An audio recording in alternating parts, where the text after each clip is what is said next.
स्वागत है साथियों। जीएस ऑनलाइन में हम लोग दृष्टि क्विक बुक को समराइज़ कर रहे थे सामान्य विज्ञान को। तो इसमें हम लोग 22वां चैप्टर जो चल रहा था जैव विकास, अनुवांशिकी और मानव रोग, तो इसको लेके आज हम लोग एक प्रैक्टिस सेट देखेंगे, क्योंकि चैप्टर वाइज जो भी इंपॉर्टेंट फैक्ट थे मैंने उनको आपके साथ शेयर किया हुआ है। तो आइए आज शुरू करते हैं। आज आपका पहला क्वेश्चन है आपका यूपीएससी का है, और उसमें क्वेश्चंस देखते हैं। निम्नलिखित में से कौन से भारत में सूक्ष्म जैविक रोग जनकों में बहु औसत प्रतिरोध होने के कारण है। थोड़ा इसको मैं बड़ा कर लेता हूं ताकि आपको इसको आसानी से दिखाई दे। तो क्वेश्चन को समझिए कि भारत में सूक्ष्म जैविक रोग जनकों में बहु औषध प्रतिरोध के होने के कारण हैं, कौन से हैं, तो ये इसमें आपको बताना है। तो बहु औषध प्रतिरोध होने के जो कारण हो सकते हैं, इसमें आपको 4 विकल्प दिए गए हैं। स्टेटमेंट: कुछ व्यक्तियों में आनुवांशिक पूर्ववृत्ति जेनेटिक प्री डिस्पोजिशन का होना, रोगों के उपचार के लिए प्रतिजैविकों यानी कि एंटीबायोटिक्स की गलत खुराकें लेना, पशुधन फार्मिंग में प्रतिजैविक यानी कि एंटीबायोटिक्स का इस्तेमाल करना, और कुछ व्यक्तियों में चिरकालिक रोगों की बहुलता होना। तो इसमें जो आपका दूसरा, तीसरा और चौथा स्टेटमेंट है वही सही हो जाएगा, यानी कि डी विकल्प सही है, पहला इसमें गलत हो जाएगा। इसके बाद दूसरा क्वेश्चन देखते हैं। निम्नलिखित में से कौन सा एक कथन सही नहीं है। तो यकृत शोथ हेपेटाइटिस की बात की जा रही है। यकृत शोथ बी विषाणु काफ़ी कुछ HIV की तरह ही संचरित होता है। इसमें कौन सा पूछा है, कौन सा सही नहीं है, ये ध्यान रखने वाली बात है। तो जो हेपेटाइटिस बी है उसका विषाणु काफ़ी कुछ HIV की तरह ही संचरित होता है, दूसरा विकल्प कहता है। तो अभी कौन सा सही गलत है मैं उसको बाद में आपको बता दूंगा, पहले विकल्प पढ़ लेते हैं। यकृत शोथ, अब हिंदी में लिखा हुआ है तो कंफ्यूज नहीं होना है, इसलिए मैंने आपको कहा था कि दोनों का ध्यान रखिए। तो यकृत शोथ सी का टीका होता है, जबकि यकृत शोथ बी का कोई टीका नहीं होता है।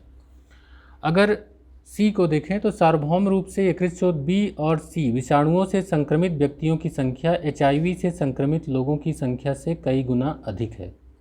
डी है, यकृत शोथ बी और सी विषाणुओं से संक्रमित कुछ व्यक्तियों में अनेक वर्षों तक इसके लक्षण दिखाई नहीं देते।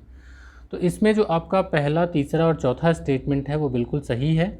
जो गलत है वो दिया है कि यकृत शोथ सी का टीका होता है, तो सी का टीका नहीं है, क्योंकि अभी टाइप सी के टीके की खोज नहीं की गई है। एंटीवायरल दवाओं टीकों के जरिए AB का इलाज किया जाता है, और टाइप डी के बचाव के लिए टाइप बी वाला ही टीका लगाया जाता है। तो इसलिए आप समझिए कि जो सी वाला है अभी उसकी खोज नहीं की गई है। तो ये जो लिखा है कि यकृत शोथ सी का टीका होता है, ये आपका गलत है। तो यहीं पर आपका स्टेटमेंट ये गलत हो जाएगा। ठीक है, तो आपका आंसर कौन सा हो गया, बी। थर्ड क्वेश्चन देखते हैं। निम्नलिखित में से कौन सा प्लाज्मोडियम परजीवी का वाहक है। तो ऑप्शंस हैं मच्छर, मक्खी, जूं, उपर्युक्त सभी। तो इसमें जो मच्छर है वो प्लाज्मोडियम परजीवी का वाहक है। इसके बाद फोर्थ क्वेश्चन देखते हैं। डेंगू एक बुखार है जो उत्पन्न होता है दूसरे मनुष्यों में पहुंचता है। तो किसके जरिए डेंगू पहुंचता है। तो अब मैं चारों विकल्प पढ़ूंगा, थोड़ा टाइम लगता है, लेकिन जहाँ जहाँ इंपॉर्टेंट है ज़रूर पढ़ूंगा। जैसे इसमें वायरस और मादा एडीज मच्छर द्वारा, बैक्टीरिया मादा क्यूलेक्स मच्छर द्वारा, फंगस और मादा एडीज मच्छर द्वारा, प्रोटोजोआ और मादा एनाफिलीज मच्छर द्वारा। तो इसका जो पहला विकल्प है वो सही हो जाएगा, वायरस और मादा एडीज मच्छर द्वारा डेंगू जो है वो दूसरे मनुष्यों में पहुँचता है। किस तत्व की कमी से घेंघा रोग हो जाता है। Nitrogen, calcium, iodine, phosphorus. तो घेंघा रोग किसकी कमी से होता है, आयोडीन की कमी से होता है। अगला क्वेश्चन है, इंपॉर्टेंट है। DPT वैक्सीन का प्रयोग किन बीमारियों के लिए किया जाता है। तो DPT जो है वो आपका डिप्थीरिया है, काली खांसी है और टिटनेस है।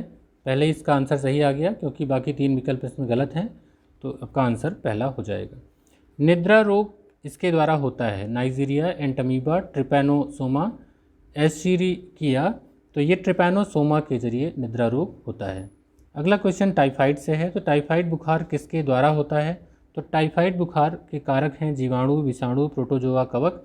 तो टाइफाइड जो होता है वो साल्मोनेला टाइफी, वो जीवाणु बैक्टीरिया है। टाइफाइड बुखार जीवाणु के जरिए होता है।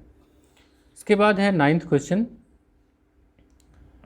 ब्लू बेबी नामक प्रदूषण कारित बीमारी पीने वाले जल में निम्न में से किसके अधिक विद्यमान होने के कारण होती है। तो ब्लू बेबी जो नामक प्रदूषण कारित बीमारी है तो किसके पीने से होती है।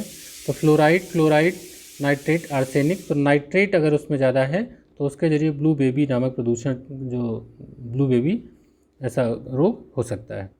ल्यूकेमिया एक प्रकार का कैंसर है जिसमें असाधारण बढ़ोतरी होती है। तो ल्यूकेमिया किससे संबंधित है? अस्थि कोशिकाओं की संख्या में, प्लेटलेट्स की संख्या में, लाल रक्त की कोशिकाओं की संख्या में, श्वेत रक्त की कोशिकाओं की संख्या में। देखिए, ल्यूकेमिया आपके ब्लड कैंसर से संबंधित है और ये श्वेत रक्त कोशिकाओं की संख्या में असाधारण बढ़ोतरी इसमें होती है। प्लेग किससे फैलता है? जीवाणु, प्रोटोजोआ, विषाणु, उपर्युक्त सभी से। तो प्लेग फैलता है जीवाणु से।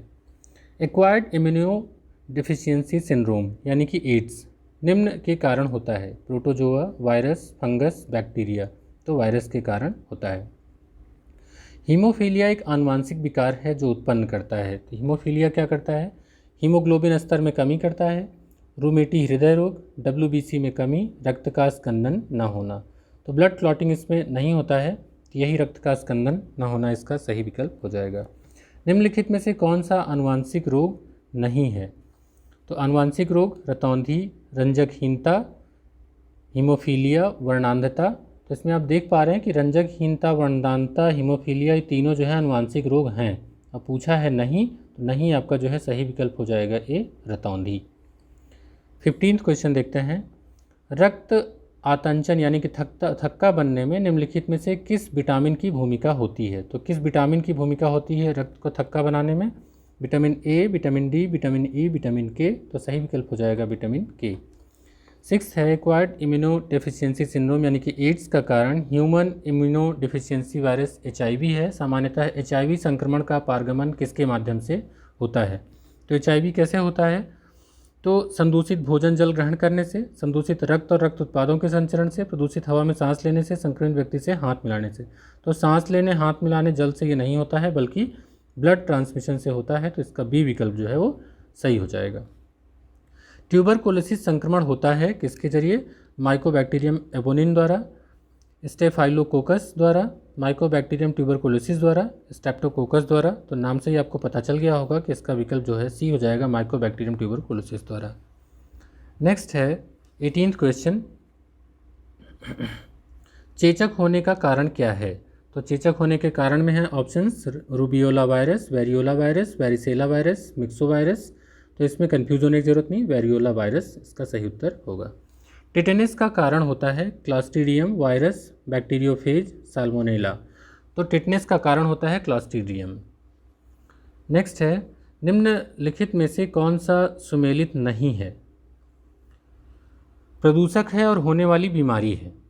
तो प्रदूषक में आपके नाम दिए गए हैं पारा, मिनामाटा बीमारी, कैडमियम इटाई बीमारी, nitrate ion blue baby syndrome और फ्लोराइड आयन। तो आप देख पा रहे हैं कि तीनों ही सही हैं और ये इंपॉर्टेंट है, आप याद भी रखिए। जो फ्लोराइड आयन और अपच दिया हुआ है तो ये इसका सही विकल्प नहीं है, यानी कि आपका सही आंसर हो जाएगा डी। इसके बाद है फिर से यहाँ पर चेक करना है, निम्नलिखित कारणों पर ध्यान दीजिए। एड्स का संचरण होता है लैंगिक संभोग से, रक्ताधान से, मच्छरों और अन्य रक्त चूसक कीटों से और प्लेसेंटा यानी कि अपरा के संपर्क से। तो अब आपके देखिए अगर हिंदी इंग्लिश दोनों नहीं याद हो, प्लेसेंटा ही आपने याद कर रखा है, तो हो सकता है आपको इंग्लिश ना देता तो गलत भी हो सकता था। तो 21 का जो इसमें सही हो जाएगा 1, 2 और 4 जो है वो विकल्प सही हो जाएगा। इसमें मच्छर वगैरह से ये नहीं फैलता है, तो 1, 2, 4 यानी कि बी विकल्प सही हो जाएगा। नेक्स्ट है एलिसा टेस्ट। एलिसा परीक्षण किया जाता है तो किसके लिए किया जाता है? एड्स, क्षय रोग, मधुमेह, टाइफाइड। तो ये एड्स पहचानने के लिए एलिसा टेस्ट किया जाता है। सॉरी, तो ये हो गया आपका फर्स्ट ऑप्शन। खसरा की बीमारी होती है तो भी आपने ऊपर ही पढ़ा था, किससे होती है? वायरस, कवक, जीवाणु, माइक्रोप्लाज्मा से। तो वायरस से होती है खसरा की बीमारी। इसके बाद है निम्नलिखित में से कौन सा रोग कवक जनित है? तो आपसे ने कहा था कि क्वेश्चंस काफ़ी पूछे जाते हैं। तो प्रत्युर्जता, वर्णांधता, एड्स, गंजापन, इनमें से जो कवक रोग जनित है तो वो गंजापन जो है वो आपके कवक जनित रोग है, गंजापन। उसके बाद है टाइफाइड और कालरा विशिष्ट उदाहरण हैं, किसके हैं? संक्रामक रोगों के, वायुजन्य रोगों के, जलजन्य रोगों के। तो ये जलजन्य रोगों के, जल से संबंधित टाइफाइड और कालरा। H1N1 विषाणु का प्रायः समाचारों में निम्नलिखित में से किस एक बीमारी के संदर्भ में उल्लेख किया जाता है? तो H1N1 विषाणु किससे संबंधित है? AIDS, bird flu, dengue, swine flu. तो ये स्वाइन फ्लू से संबंधित है H1N1। निम्नलिखित में से कौन कौन से मधुमेह से संबंधित हैं जो प्रौढ़ों का एक सामान्य रोग है? यहाँ मधुमेह से संबंधित क्वेश्चन पूछा गया है कि इसमें क्या होता है ब्लड में। तो रक्त में शर्करा का उच्च स्तर, रक्त में शर्करा का निम्न स्तर। एक तो शर्करा का आपको पता होना चाहिए और दूसरा रक्त में इंसुलिन की निम्न मात्रा, रक्त में इंसुलिन की अधिक मात्रा। तो देखिए रक्त में शर्करा जो होती है ब्लड शुगर वो हाई लेवल पे होता है, पहला इसमें सही होगा। और दूसरा इंसुलिन जो होता है, रक्त में इंसुलिन की मात्रा निम्न होती है। तो 1 और 3 इसमें विकल्प सही हो जाएगा, यानी कि आपका डी विकल्प सही हो जाएगा। विकासवाद का सिद्धांत किसने प्रतिपादित किया? Spencer, Darwin, Wallace, Huxley. तो डार्विन ने विकासवाद का सिद्धांत प्रतिपादित किया था। विकास का मुख्य कारक है उत्परिवर्तन, हासिल किए हुए गुण, लैंगिक जनन, प्राकृतिक वर्ण। तो प्राकृतिक वर्ण यानी कि नेचुरल सिलेक्शन विकास का मुख्य कारक है। जिन्होंने अडॉप्ट कर लिया वो बचे रहे, जिन्होंने अडॉप्ट नहीं कर पाए वो चले गए। एक सामान्य मानव शरीर की कोशिका में गुणसूत्रों की संख्या कितनी होती है?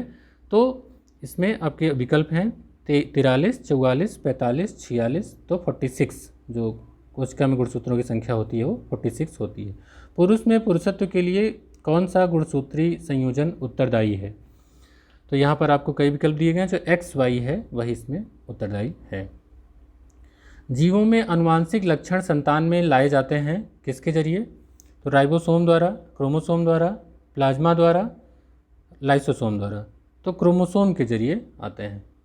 आनुवांशिकता के जनक के रूप में विख्यात वैज्ञानिक हैं जॉनसन, मेंडल, मॉरिसन, मॉर्गन। तो इससे आप सभी परिचित हैं कि जो ग्रेगर जॉन मेंडल थे वो इससे संबंधित हैं। मेंडल का आनुवांशिकता का सिद्धांत किस पर आधारित है? विकल्प हैं कायिक जनन, अलैंगिक जनन, लैंगिक जनन, उपयुक्त सभी। तो लैंगिक जनन से संबंधित है। निम्न में से किस बीमारी के लिए ट्राईवैलेंट के स्थान पर बाईवैलेंट ORV देने का निर्णय भारत सरकार ने लिया है? तो उस समय ये करंट का क्वेश्चन था, ये डिप्थीरिया, मलेरिया, टाइफाइड, पोलियो। तो ये पोलियो से संबंधित क्वेश्चन था। अगला क्वेश्चन है BMD परीक्षण का पूर्ण रूप क्या है? तो bone marrow density, bone mineral density, bone marrow deficiency, bone marrow differentiation. तो बताइए इसका क्या है विकल्प? तो BMD का फुल फॉर्म होगा बोन मिनरल डेंसिटी, BMD। यदि कोई मानवीय रोग विश्व के बृहद क्षेत्र में फैलता है तो उसे क्या कहते हैं? Pandemic, epidemic, endemic, epizootic. तो पेंडेमिक इसका सही उत्तर होगा। ओंकोजीन संबंधित है, किससे संबंधित है? तपेदिक, पीलिया, कर्क रोग यानी कि कैंसर, आंत्रज्वर किससे संबंधित है? तो ये कैंसर से यानी कि कर्क रोग से संबंधित है ओंकोजीन। तीव्रता एवं प्रयुक्तता के आधार पर निम्नलिखित में से कौन सा कर्क रोग कैंसर उत्पन्न कर सकता है और उसका उपचार भी कर सकता है? तंबाकू, अल्कोहल, आयनीय विकिरण, पराबैंगनी किरणें। तो इसमें आयनीय विकिरण जो है ऐसा हो सकता है। अधिरक्तस्राव है क्या है? एक जीवाणु घटित रोग, एक विषाणु घटित रोग, एक प्रदूषण घटित रोग, एक आनुवांशिक विकार। तो अधिरक्तस्राव जो है एक आनुवांशिक विकार है। चिकित्सकीय भाषा में गोल्डन आवर का संबंध है कैंसर के अंतिम चरण में, गर्भ में शिशु की जानकारी से, हृदयाघात से, वास्तव में बच्चे के जन्म लेने से। तो ये हृदयाघात यानी कि हार्ट अटैक से संबंधित है गोल्डन आवर। तो इस तरीके से 41 क्वेश्चंस का जो प्रैक्टिस सेट था इस बुक में उसको हम लोगों ने हल कर लिया।